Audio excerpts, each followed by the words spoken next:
What is good? It is your boy Pablo Gray, and we back with another reaction video. Today we got another clip from Reuters. The title of it is U.S. Schools Shift Focus to Students' Mental Health. It's about fucking time. But what I will say is, don't allow that shit to be a fucking crutch. Because I know a lot of people, and this is from my experience, and this is just an opinion.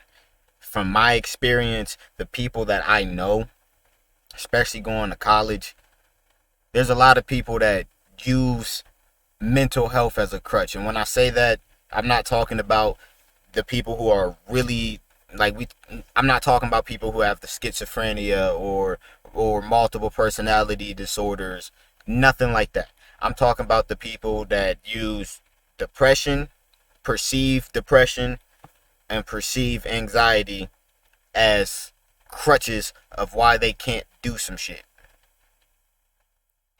And the reason why I have an issue with that is because from my experience and from watching others also similar to me, they worked through their anxiety and got past that.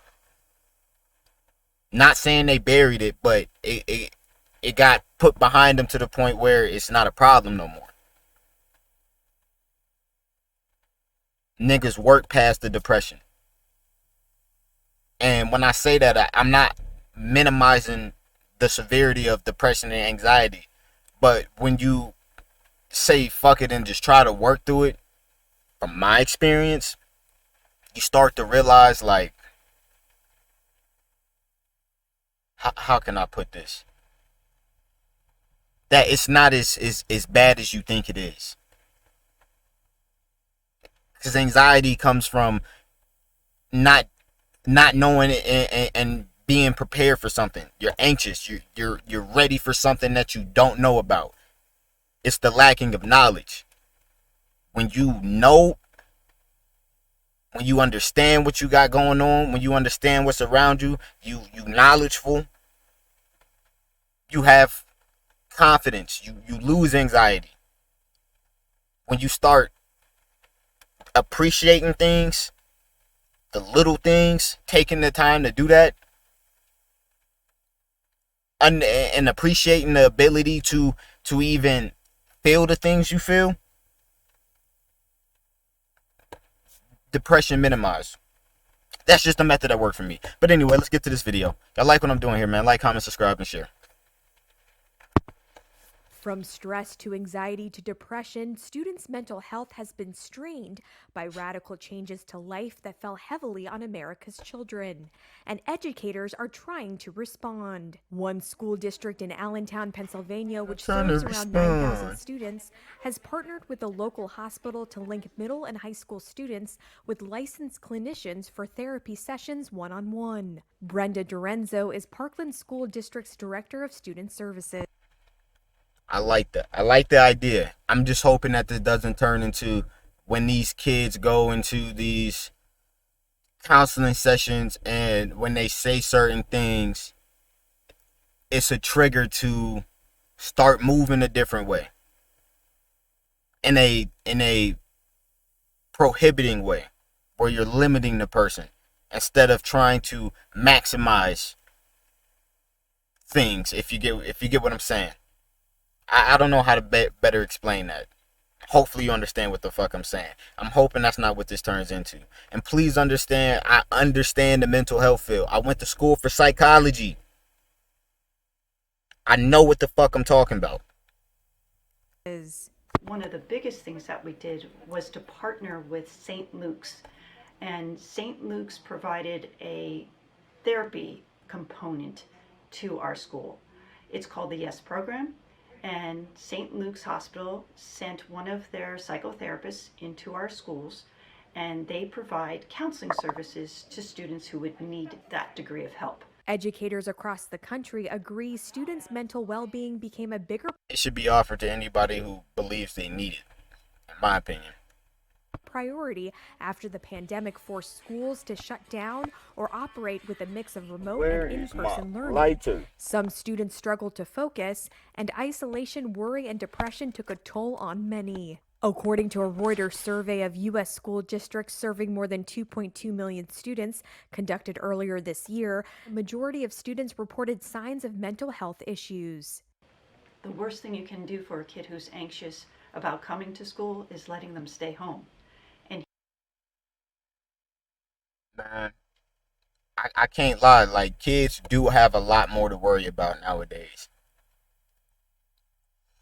Not saying they're any more vulnerable or in a worse off position than people of the previous generation. But what I'm saying is, they got schools that's even more locked down than they were when we were in school. Um, Not only that, these kids walk around with computers in their pockets every freaking day and constantly comparing themselves to others. And understand, because I understand this in the subject of adolescent development, that it's normal for kids, it's what they do, it's normal for kids to compare themselves to others. When you put that, when you have that feeling, or when kids are doing that, and then they have the option of having a fucking computer in their hand where they can constantly compare themselves to not only the people who are geographically around them, but people across the fucking world. It sucks. Especially, like, man, like, I know when I first got on YouTube and I used to see the videos of 18-year-old kid straight out of high school millionaire, or a 16-year-old kid is a millionaire, bought his mom a crib. I used to think, like, bro, why the fuck ain't I doing that? How can I do that shit? I mean, I never got depressed, but it just made me think, like, bro, what the fuck? So I know other people would take that a little bit further. And not to mention, bro, we living in a time where everything is censored too. Kids now have to be more on guard what they say. When I was going to school, kids got away with saying shit because it was honestly innocent and just didn't know it. They got corrected. Now kids, you say the wrong thing, you might go to jail for some sexual harassment, hate speech, shit, just talking. And now they gotta wear masks. We ain't have to do that shit. The shit is crazy.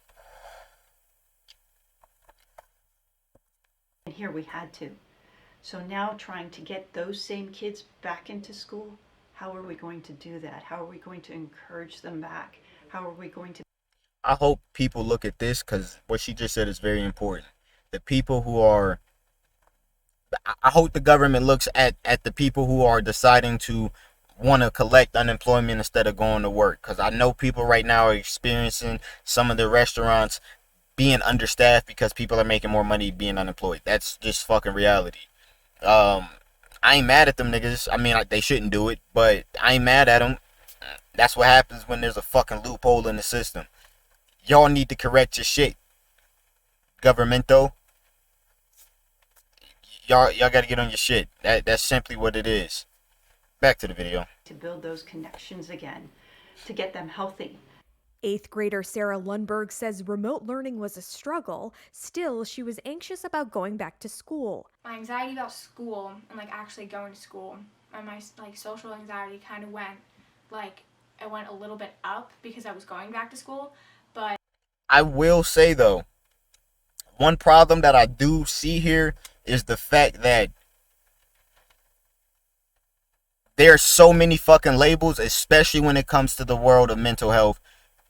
And the problem with that is that when the person being diagnosed knows the diagnosis, the title of things that they could be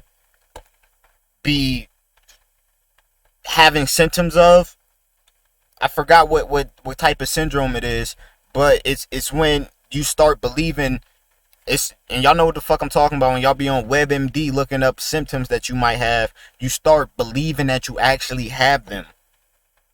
And then it becomes a fucking crutch. And that's what the fuck I'm talking about. The fact that she can identify what she's talking about with a title, that's a problem. Instead of just talking about the feeling, now that you have a title for it, that can be an issue. I was very like, And I ain't even gonna say that. It's just something, I don't know. Keep it to the health professionals. At least y'all gonna see what the fuck I'm talking about. It probably sound crazy right now, but in the future, I really hope y'all practice on leaving mental health definitions out of normal public school education. I can't even say that because I got into psychology from public school before I went to college and shit. I guess like only give them like the general information. Don't give them everything. Man, you gotta give them all the symptoms when they get to college as an adult. Then do that shit. Because then as an adult they can be responsible for how they behave.